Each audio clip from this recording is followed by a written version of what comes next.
Right, so in this lesson, we're gonna check out one of those exercises that I think people don't usually practice, but I believe this is a really fundamental exercise. It's gonna really benefit you. So if you stay with me till the end of this lesson, it will only take a few minutes. You may get something extremely interesting to improve the way you know the fretboard, and have an exercise that doesn't take long to practice, just a couple of minutes. You can do it on a daily basis, and will stay with you for a while because you can do it in any key. So let's get straight to the point. I'm talking about practicing scales, but not in the way like everybody does, practicing pentatonic scale shapes or major scales and things like that. No, I'm thinking of combining the music theory knowledge with the knowledge of the fretboard with an actual scale practice. So I like to explore scales. For example, let's get started with a diatonic scale, like the major scale, made by 7 notes and following the formula whole step, half, and then whole step, half. So pretty straightforward. You can do it in any key and play any of those diatonic major scales on each of the single strings of the guitar as one line.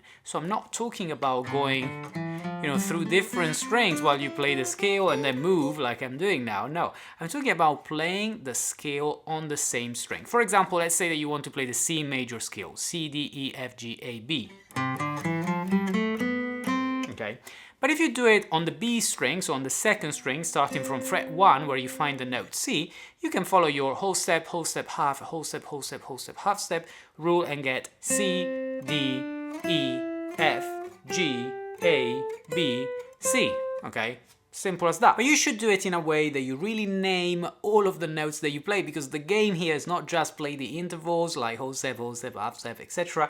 It is actually learning C, D, E, F, G, A, B, C, learning all of the notes where they are on the single strings. We stop here because we cover 1 octave, and after this, obviously the same notes will start again 1 octave higher. Now let's stay on this C major scale. I only showed you this scale on the B string. What if I show you this scale on all of the other strings, starting on the E string? Okay.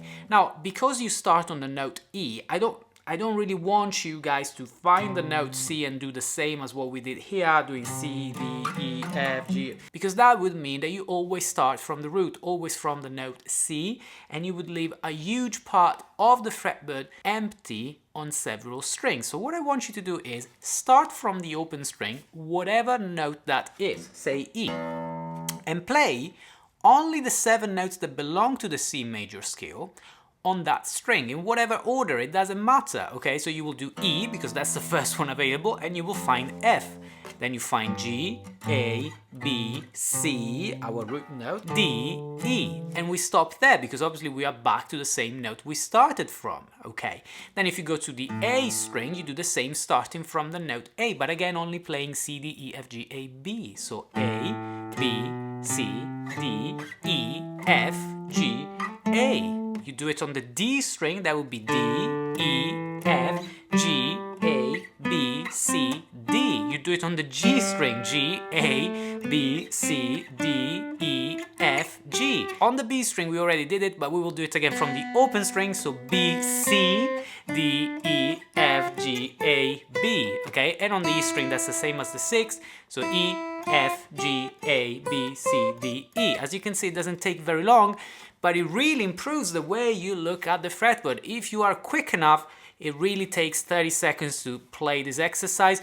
If you struggle, that's good. It means that it will take you a bit longer, but you're really improving the way you name the notes on the fretboard. So say that you've done this in the key of C major, playing the C major scale all through the 6 strings with the method I just showed you. Well, now you will have to do it with other keys. So if you follow the circle of fifths, you can move by 1/5 every time. So go from C to G, for example, and all it changes every time is simply one note, okay? Because you introduce one accidental, one sharp or one flat anytime you move on the circle of fifths. So after C major, we go to G, and when you play G, the only note that changes is now the F, which becomes an F sharp. If you are unsure about that, check out the circle of fifths, or maybe run through the formula whole step, half, and then whole step, half from the note G to figure out that there is an F sharp and not an F. Right, so you could obviously play this scale in the way everybody does. But if we apply what we just learned, we start from the note E and we find these notes, E, F sharp now. So again, it really helps figuring out where the sharps are. E, F sharp, G, A, B, C, D, E. You go to the string A and you do A, B, C, D, E, F sharp, G, A, D, D, E, F sharp, G, A, B, C, D. Then G, A, B, C, D, E, F sharp, G.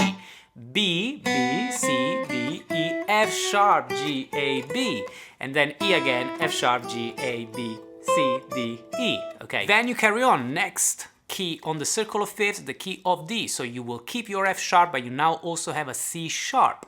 So again, you start from E and you run the D major scale doing E, F sharp, G, A, B, C sharp, D, E, and then A, B, C sharp, D, E, F sharp, G, A, D, E, F sharp, G, A, B, C sharp, D, G, A, B, C sharp, D, E, F sharp, G, B, C sharp, D, E, F sharp, G, A, B, and then again E, F sharp, G, A, B, C sharp, D, E. And you carry on the circle of fifths and you can do all of the 12 keys.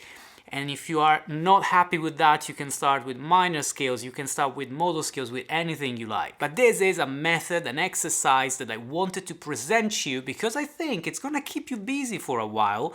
And you will see, the more you do it, the more you will see the benefit on the knowledge of the fretboard when you apply to anything else. When you apply to your licks, to your chords or pages, when you improvise, or when you want to get the music theory behind a chord voicing or a chord progression. Have you ever played this exercise before? Will you practice it? And if you are practicing it, is it helpful? Let me know that in the comments below. And if you enjoy learning guitar with myself, check out my resources, including my courses, in the description below, so that we can go on this journey improving on guitar together.